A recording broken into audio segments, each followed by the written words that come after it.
আল্লাহ যখন এই পৃথিবী সৃষ্টি করলেন, পৃথিবীর মধ্যে ভাইব্রেশন হচ্ছিল, কাঁপাকাঁপি। আল্লাহ পৃথিবীর কাঁপাকাঁপি বন্ধ করার জন্য পেরেকের মতো পাহাড়গুলোকে পৃথিবীতে ঠুকে দিলেন, কাঁপাকাঁপি বন্ধ হয়ে গেল। এই দৃশ্য দেখে ফেরেশতারা বলে, ইয়া রব, পাহাড়ের এত শক্তি, আপনার সৃষ্টির মধ্যে পাহাড়ের চেয়ে শক্তিশালী কিছু আছে? আল্লাহ বললেন আছে।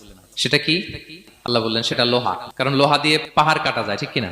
লোহার কথা শুনে ফেরেশতারা অবাক। ফেরেশতারা প্রশ্ন, তাহলে আপনার সৃষ্টির মধ্যে লোহার চেয়ে শক্তিশালী কিছু আছে?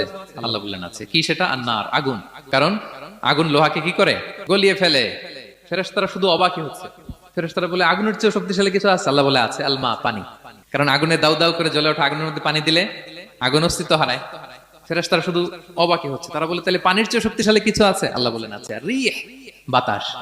কারণ বাতাস পানিকে একদিক থেকে আরেক দিকে নিয়ে যায়। জলের মধ্যে বায়ুর উচ্ছ্বাস লাগলে জলোচ্ছ্বাস তৈরি হয়, ঠিক কিনা?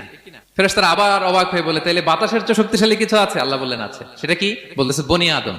ওই মানুষ শক্তিশালী যে গোপনে দান করে।